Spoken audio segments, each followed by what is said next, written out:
Olá, boa noite. O Rede TV News está no ar. Boa noite. Butantan pede à Anvisa o uso emergencial para a vacina chinesa Coronavac. E a Fiocruz também solicita à Agência Nacional de Vigilância Sanitária a liberação para a aplicação do imunizante de Oxford. Com o aumento nos casos de internações, o governo de São Paulo colocou 4 regiões do estado na fase laranja do plano de flexibilização da quarentena. Mas algumas regras foram alteradas para manter o funcionamento de espaços de lazer e comércios. Após uma série de análises, o Centro de Contingência da Covid-19 decidiu liberar o funcionamento de academias, salões de beleza e parques na fase laranja, o que não era permitido pelos critérios anteriores. O atendimento presencial em bares continua proibido. As novas regras começam a valer na segunda-feira. Mas esse é um voto de confiança e de responsabilidade para todos nós mantermos o nosso compromisso de seguir os protocolos para que possamos seguir controlando a pandemia e mostrando que São Paulo é um exemplo pela população, pelos empresários, pelos empreendedores que estão fazendo a sua parte. Com essas mudanças, as regiões de Marília, Presidente Prudente, Sorocaba e Registro passam para a fase laranja. O restante do estado de São Paulo permanece na fase amarela. Os critérios de avaliação para os indicadores de saúde também foram alterados. Esse endurecimento tem o objetivo de evitar a mudança para as fases mais brandas. O Centro de Contingência propôs uma redução nos indicadores que já eram utilizados para que uma região possa passar do amarelo para o verde, de forma que ficou mais difícil passar para a fase verde. Em relação à fase laranja, também nós aqui sugerimos um endurecimento. Ainda durante a coletiva no Palácio dos Bandeirantes, o secretário de Saúde do Estado, Jean Gorenstein, anunciou o envio do pedido de uso emergencial da Coronavac à Anvisa essa manhã. A vacina contra a Covid-19 é produzida pelo Instituto Butantan em parceria com a farmacêutica chinesa Sinovac. A agência reguladora deve fazer a análise do uso emergencial em no máximo 10 dias.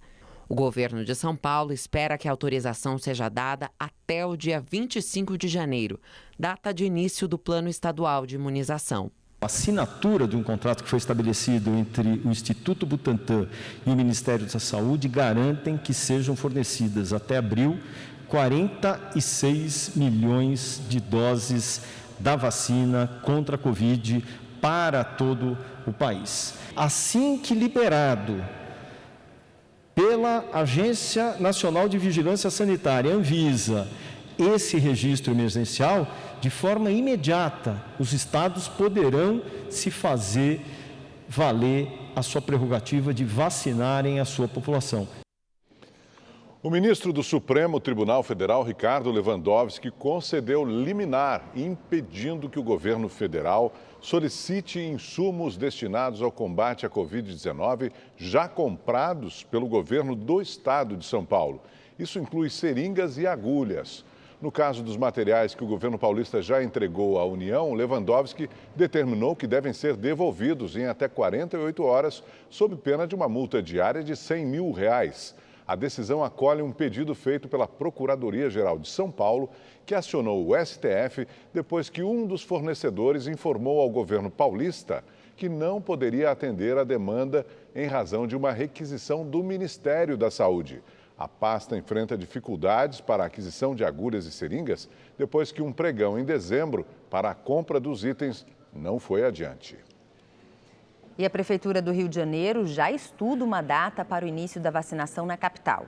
O município tem acordo com o Instituto Butantan para a compra de 3.200.000 doses da Coronavac. Eduardo Paes anunciou que a Prefeitura do Rio quer iniciar a vacinação contra a Covid-19 já no próximo dia 25, ou até mesmo antes, caso o Ministério da Saúde adiante o início da imunização. A vacina será a Coronavac, desenvolvida pelo laboratório chinês Sinovac e produzida em parceria com o Instituto Butantan. Nós temos um entendimento já com o Butantan, fechado desde dezembro, agora a gente pode abrir esses dados, de cerca de 3.200.000 doses. Era esse o documento que eu firmei com o governador João Dória lá atrás. A gente está trabalhando aqui para iniciar até o processo de vacinação no mesmo dia que São Paulo. A previsão é que o Rio tenha 450 pontos de vacinação. A campanha deve contar com um esquema de segurança. O Ministério da Saúde, a Secretaria de Estado estão planejando aí algumas ações de forças de segurança para evitar que tenha roubo de vacina ou para que a vacina se mantenha segura. E também a gente está preparando aí toda a rede básica para o início dessa vacinação. A partir de hoje, a Prefeitura do Rio vai estudar a adoção de restrições de acordo com a situação de cada região administrativa da cidade. O mapa de risco será divulgado toda sexta-feira e vai levar em conta o número de mortes e de casos registrados na semana anterior. No mapa divulgado hoje, 18 das 33 regiões apresentam risco alto. As outras 15, moderado. Quanto maior o risco, maior será o número de restrições imposto pela Prefeitura. Em regiões com risco muito alto, a entrada de pessoas mais vulneráveis à doença pode ser impedida. No próximo domingo, o município também deve apresentar um plano de testagem em massa e o lançamento de um aplicativo para que os infectados notifiquem os próprios casos. Em Belo Horizonte, os índices de ocupação de leitos de UTI fecharam a semana em alerta. Minas Gerais bateu um novo recorde de infectados pela Covid. Em boletim divulgado hoje, o estado atingiu a marca de 7.800 novos pacientes contaminados nas últimas 24 horas. Os números superam o recorde anterior da última quarta-feira, quando o estado registrou 7.715 novos casos em um único dia. Foram 103 mortes em 24 horas. E hoje o governador do estado, Romeu Zema, sancionou a lei que garante acesso à vacina para toda a população mineira, assim que ela for aprovada pela Anvisa. A norma prevê vacinação gratuita e facultativa. Os grupos prioritários também já foram definidos.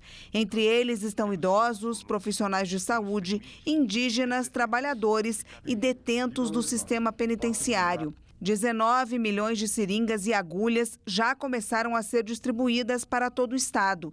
Hoje, a Prefeitura de Belo Horizonte publicou um decreto no Diário Oficial que proíbe atividades não essenciais a partir da próxima segunda-feira.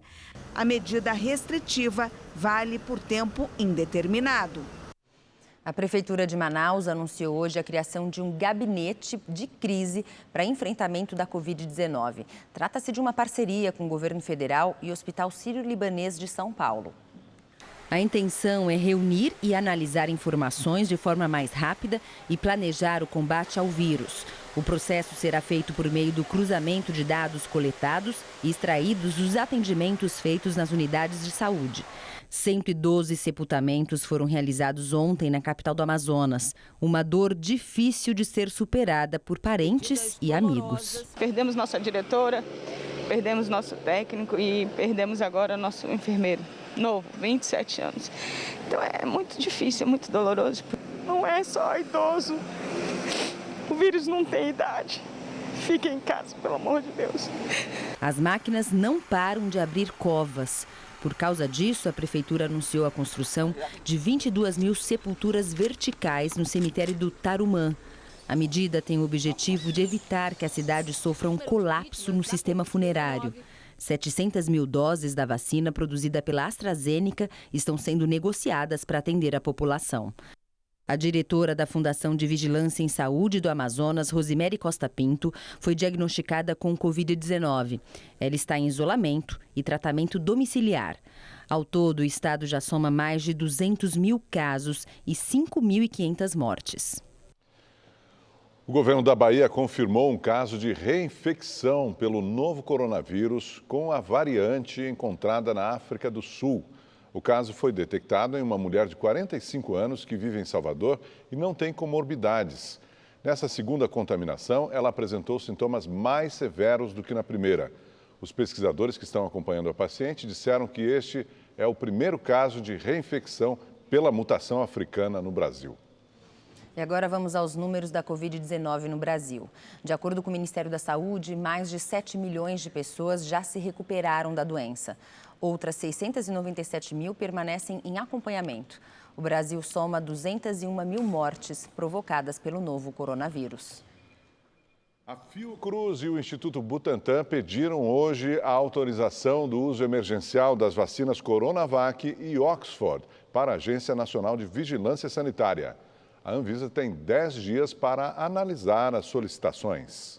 O primeiro pedido para o uso emergencial de uma vacina contra a Covid-19 no Brasil foi feito pelo Instituto Butantan durante a manhã desta sexta-feira. A solicitação à Anvisa é para o uso de 6 milhões de doses da Coronavac importadas da China. O Butantan já avisou que fará um novo pedido para as doses que serão fabricadas pelo Instituto no Brasil. O segundo pedido de uso emergencial chegou à agência no início da tarde. A Fundação Oswaldo Cruz solicitou autorização para 2 milhões de doses da vacina de Oxford importadas da Índia. A Fiocruz afirmou que assim que o imunizante chegar ao país, será necessário apenas um dia para que ele esteja à disposição do governo. No Brasil, a vacina de Oxford será produzida pela Fiocruz em parceria com a empresa AstraZeneca. Tanto o pedido do Butantan quanto o da Fiocruz é para uso temporário e emergencial. As vacinas só poderão ser aplicadas em grupos de risco, como profissionais de saúde, idosos e indígenas, por exemplo. Nas notas divulgadas sobre os dois pedidos, a Anvisa informou que já iniciou a triagem dos documentos recebidos, que será feita nas primeiras 24 horas. Se faltar alguma informação importante, a agência pode solicitar dados adicionais aos laboratórios. A Anvisa afirma que a meta é fazer a análise do uso emergencial em até 10 dias, descontando o tempo que o processo pode ficar pendente de informações. A vacina de Oxford é a principal aposta do governo brasileiro, tanto pela facilidade de acesso ao produto, quanto pelo preço, de $3,75. Já foram negociadas 254 milhões de doses, sendo 2 milhões importadas da Índia, 100 milhões fabricadas pela Fiocruz com insumos importados e 110 milhões fabricadas totalmente no Brasil. Todas as doses estarão disponíveis até dezembro. Outras 42 milhões virão do consórcio mundial, coordenado pela Organização Mundial de Saúde, que atua no desenvolvimento de vacinas contra a Covid-19. Além disso, o acordo com o Butantan prevê a entrega de 100 milhões de doses, um total de 354 milhões de doses. Existem ainda negociações com os laboratórios Janssen, Pfizer e Moderna, dos Estados Unidos, Bharat Biotech da Índia e União Química, produtor da vacina russa Sputnik V no Brasil. A previsão do governo é iniciar o Plano Nacional de Vacinação entre os dias 20 deste mês e 10 de fevereiro. Ontem, durante a coletiva de imprensa do Ministério da Saúde, o ministro Eduardo Pazuello fez críticas à proposta de fornecimento das vacinas feita pela Pfizer. Entre os itens criticados estava a isenção de responsabilidade do laboratório por eventuais efeitos colaterais pela vacina.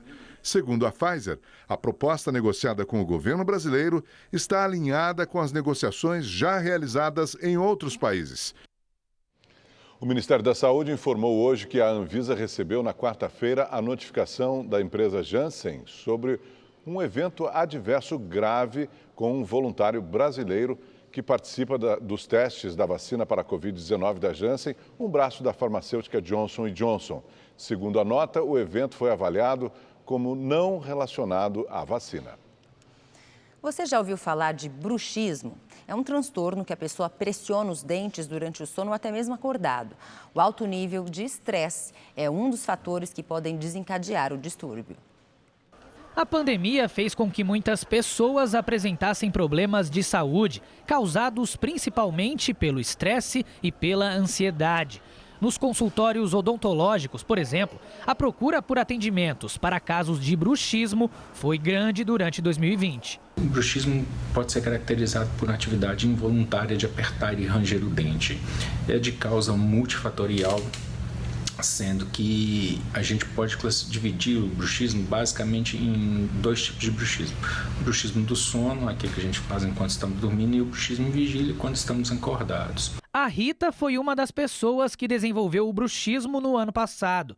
Com a pandemia, as noites de sono não foram mais as mesmas. Eu acordava com sono, cansada, como se a noite não tivesse me oferecido descanso.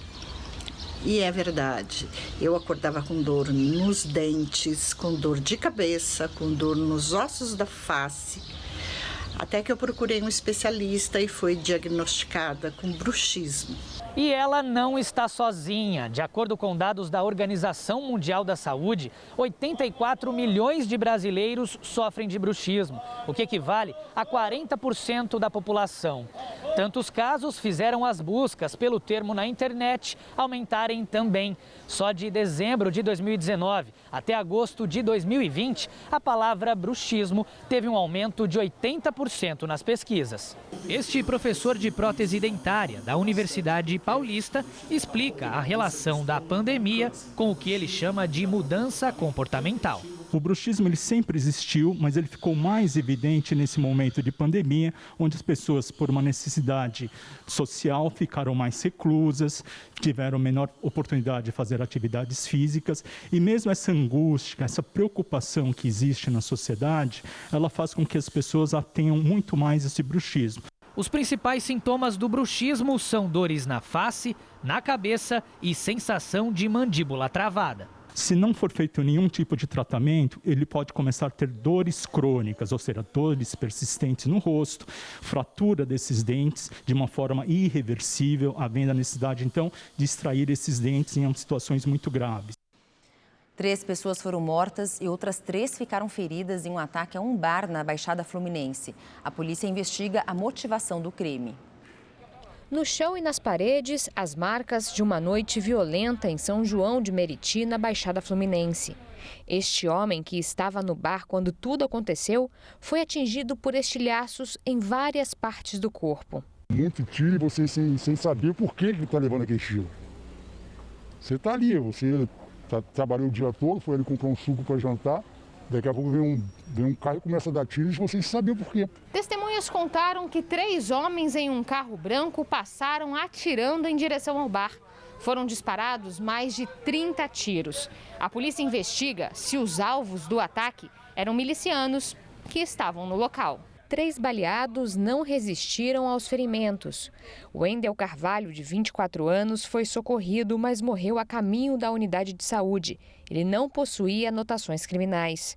De acordo com a Polícia Militar, João Batista Lourenço, de 31 anos, tinha passagem por receptação. E Roberto Guedes de Andrade, de 35, por associação ao tráfico, porte de arma e drogas. Mais 2 pessoas foram feridas. Uma delas permanece internada em um hospital da região e apresenta quadro estável. A Divisão de Homicídios da Baixada está investigando o caso e busca imagens de câmeras de segurança que possam ajudar a identificar os criminosos. A PM reforçou a segurança no local. Eu nasci de novo. 5 tiros e não pegar nenhum fatal. Todos pegarem de raspão é muita sorte. E Deus, mais uma vez, Deus estava comigo. E um motorista de aplicativo foi morto durante um assalto na noite de ontem em São Paulo. A polícia procura o casal suspeito de ter cometido o crime. O motorista foi morto a facadas no fim de uma corrida de 10 quilômetros na zona leste da capital paulista. Segundo a polícia, Emerson Lima da Silva, de 39 anos, atendeu o chamado de um casal. A dupla roubou o celular e a carteira antes de esfaquear o motorista. Ele levou 10 golpes, foi socorrido, mas não resistiu. A corrida não teve como intermédio nenhum aplicativo.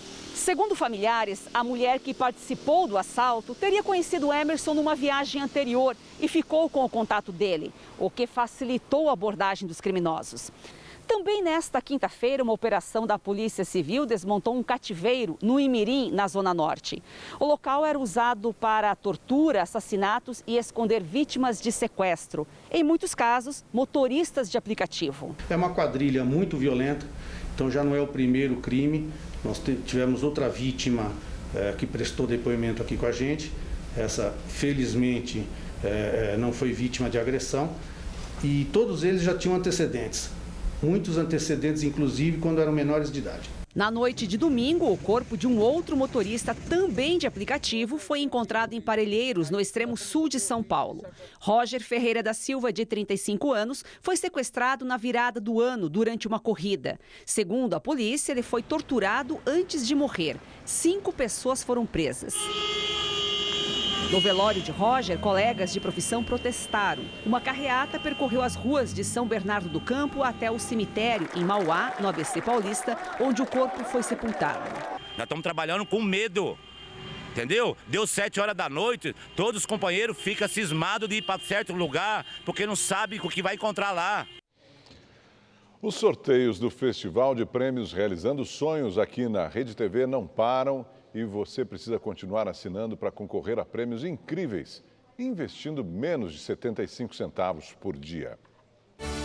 Todas as segundas-feiras sai um notebook no A Tarde é Sua e de terça a sexta no Alerta Nacional. Aos sábados no Mega Senha você pode ganhar uma viagem no valor de R$8.000 e todo domingo no Encrenca sai um HB20 zerinho. E tá achando que acabou? No final da promoção você pode ser o grande vencedor de uma Mercedes C180.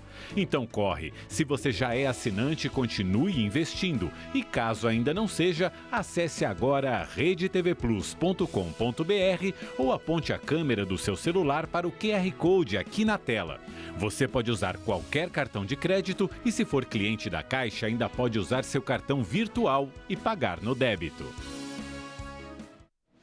Ônibus e metrô lotados fazem parte do dia a dia de qualquer paulistano, mas um aplicativo desenvolvido por pesquisadores da Universidade Federal de São Paulo promete ajudar a mapear e relatar problemas e, quem sabe, diminuir a aglomeração. Quem usa o transporte público já tem na ponta da língua os problemas enfrentados diariamente. Problemas que se agravam ainda mais em tempos de pandemia. Como é que está o transporte?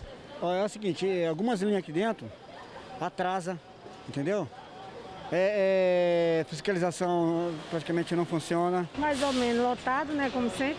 Pensando em propor às autoridades melhorias no serviço, um grupo de pessoas criou um aplicativo onde o próprio usuário informa a lotação e as condições em que estão circulando metrô, ônibus e trens na cidade de São Paulo. A ideia é mapear de maneira colaborativa, por meio de alerta das próprias pessoas que efetivamente vivenciam no seu dia a dia situações de lotação nos ônibus, no metrô e no trem.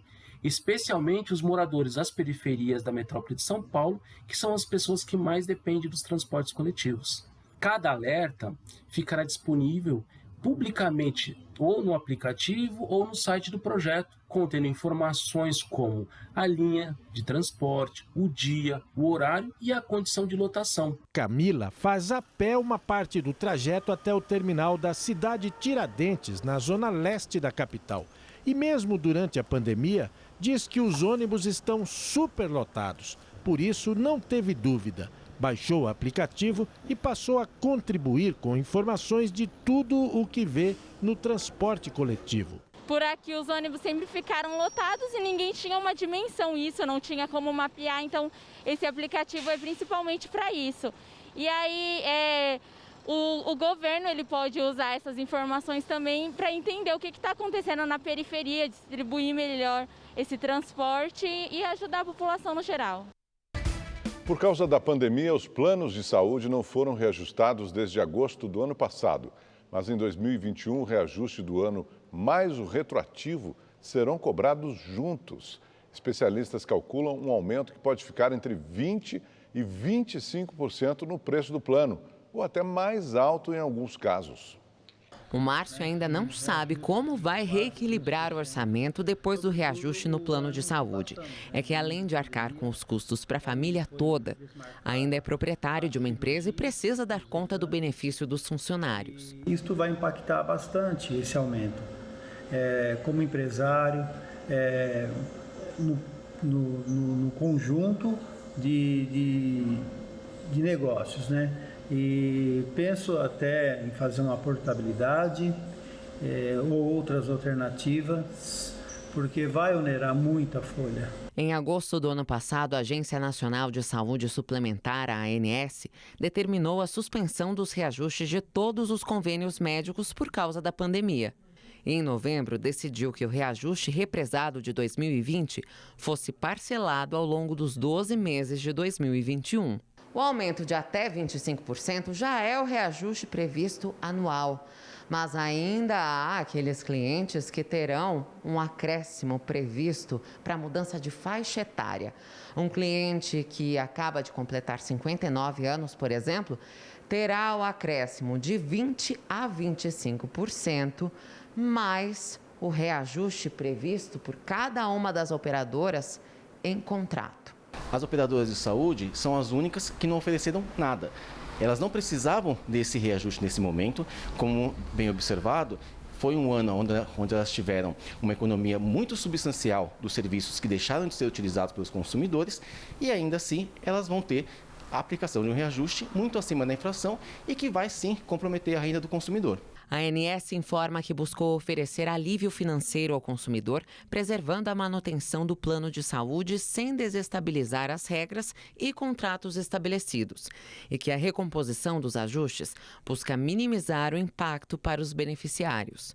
Já o Instituto Brasileiro de Defesa do Consumidor entrou com uma ação na Justiça contra essa cobrança dos valores retroativos. O órgão alega que os planos de saúde em todo o Brasil tiveram lucros históricos em 2020 e que não há justificativa para a aplicação de novos reajustes.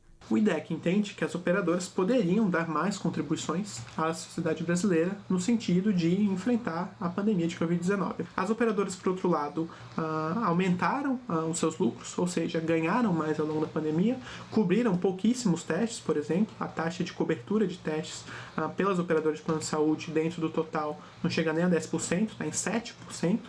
E justamente por isso nós esperávamos, que o poder público e agora o poder judiciário tomassem medidas no sentido de fazer com que o setor contribuísse mais com a sociedade. Mas em nota, a Abrange, a Associação Brasileira de Planos de Saúde, disse que os reajustes suspensos se referem aos custos e impactos de 2019 e que 2020 exigiu contrações e aquisição de equipamentos de proteção individual que ficaram mais caros por causa da pandemia e que impostos e lançamentos contábeis continuaram sendo pagos pelas operadoras. Segundo dados divulgados hoje pela Associação dos Fabricantes de Veículos Automotores, a produção no setor caiu 31,6% em 2020. Este é o pior resultado desde 2003. Considerando o último mês de dezembro em relação ao mesmo mês de 2019, a produção de automóveis comerciais leves, caminhões e ônibus aumentou 22,8%. Para este ano, a previsão é de que haja um crescimento de 25% na produção de veículos no Brasil.